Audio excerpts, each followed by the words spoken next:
Hello friends, welcome back to my YouTube channel. दोस्तों, हम लोग भारत का संवैधानिक इतिहास के चैप्टर को पढ़ लिए हैं। उसमें कुछ कुछ जो भारत शासन अधिनियम था, जैसे भारत शासन अधिनियम 1919 और भारत शासन अधिनियम 1935, इस पे जो उस समय के महान विचारक थे या फ्रीडम फाइटर्स थे, वे लोग अपना राय या उस पे टिप्पणी किया करते थे या उसकी आलोचना किया करते थे। उन लोगों का जो स्टेटमेंट था वो एग्जाम में डायरेक्ट पूछा जाता है। तो आज की कक्षा में जितने भी फ्रीडम फाइटर्स वो स्टेटमेंट दिए हैं उस एक्ट के बारे में, उसको हम लोग कवर करने जा रहे हैं। जिसमें ये हम लोगों का पहला कड़ी है कि 1909 के अधिनियम के बारे में टिप्पणियां। मतलब 1909 का जो मार्ली मिंटो सुधार था, उस पे जो विचारक लोग थे उनका क्या मत था, वे लोग इसके बारे में क्या कहे थे, उसको हम लोग आज देखने जा रहे हैं। उसमें पहले स्थान पे हैं आरसी मजमूदार। और आरसी मजमूदार जी ने कहा था कि 1909 के सुधार केवल चंद्रमा के चांदनी के समान है। तो एग्जाम में आपसे ऐसे पूछता है कि 1909 के अधिनियम को चंद्रमा के चांदनी के समान किसने बताया है, और उसमें आपको 4 ऑप्शन दिया रहेगा। तो उसमें आपको टिक करना है आरसी मजूमदार को। तो आरसी मजूमदार जी ने 1909 के सुधार को केवल चंद्रमा के चांदनी के समान बताया है। उसके बाद के एम मुंशी, ये संविधान सभा के काफी सक्रिय सदस्य रहे थे और इन्होंने मार्ली मिंटो जो सुधार था उस पर टिप्पणी करते हुए कहा था कि 1909 का एक्ट भारत में उभरते लोकतंत्र का गला घोट दिया। तो एग्जाम में पूछा जाता है कि भारत में उभरते लोकतंत्र का गला घोट देने वाला अधिनियम के एम मुंशी के द्वारा किस अधिनियम को कहा गया था। तो वो हो जाएगा 1909 के अधिनियम। के बाद जो मिंटो हैं ये वायसराय थे और इन्होंने एक पत्र में मार्ले को लिखा था, नाग के मुंह में दांत बो रहे हैं। तो नाग के मुंह में दांत बो रहे हैं, ये 1909 के अधिनियम के बारे में मिंटो ने मार्ले को कहा था।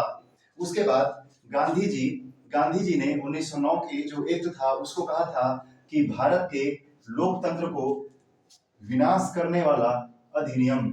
तो गांधी जी के द्वारा भारत के लोकतंत्र को विनाश करने वाला अधिनियम कौन सा था, तो वो था 1909 का भारत शासन अधिनियम। गांधी जी ने क्यों कहा था, क्योंकि इसमें पहली बार मुस्लिमों को पृथक निर्वाचन का अधिकार दिया गया था, जिससे ये लोकतंत्र न होकर के सांप्रदायिकता को बढ़ावा दे रहा था। इसीलिए गांधी जी ने इसके बारे में लोकतंत्र को विनाश करने वाला अधिनियम कहा था। इसके बाद जो 1935 का अधिनियम है दोस्तों, उस पे भी बहुत सारी टिप्पणियां की गई थी और एग्जाम में काफी बार पूछता है। तो आइए अब देख लेते हैं हम लोग 1935 के अधिनियम के बारे में जो टिप्पणियां की गई थी। इसके बाद 1935 के अधिनियम के बारे में जो टिप्पणियां थी दोस्तों, उसको हम बोर्ड पे लिखे हैं। आइए इसको एक बार देख लेते हैं। तो 1935 के अधिनियम पर कमेंट करते हुए जवाहरलाल नेहरू जी ने कहा था कि 1935 का जो अधिनियम है ये दास्ता का नया चार्टर है, मतलब गुलामी का अधिकार पत्र है। ऐसा जवाहरलाल नेहरू जी ने 1935 के भारत शासन अधिनियम के बारे में कहा था।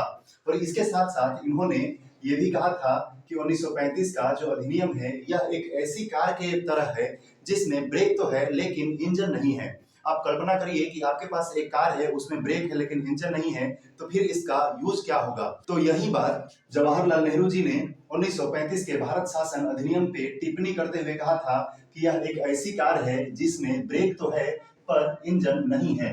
तो ये दोनों जो कथन है या स्टेटमेंट है, आपको ध्यान में रखना है कि ये जवाहरलाल नेहरू जी से संबंधित है। उसके बाद मदन मोहन मालवीय, बनारस हिंदू विश्वविद्यालय के संस्थापक मदन मोहन मालवीय जी ने 1935 के अधिनियम पे कमेंट करते हुए कहा था कि 1935 का जो एक्ट है बाह्य रूप से तो ये लोकतांत्रिक है परंतु अंदर से खोखली है।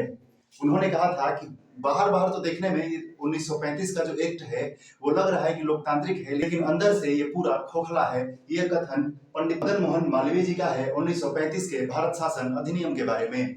उसके बाद जिन्ना ने कहा था कि यह पूर्णतः रद्दी है और मूल रूप से बुरा और अस्वीकृत है। तो ये स्टेटमेंट भी आपको ध्यान में रखना है। उसके बाद बी आर अम्बेडकर, प्रारूप समिति के अध्यक्ष भीमराव अंबेडकर जी ने कहा था 1935 के बारे में कि मुझे यह आरोप के बारे में कोई क्षमा नहीं मांगनी है कि 1935 के एक्ट के एक बड़े हिस्से को संविधान के मसौदे में पुनः स्थापित कर दिया गया है।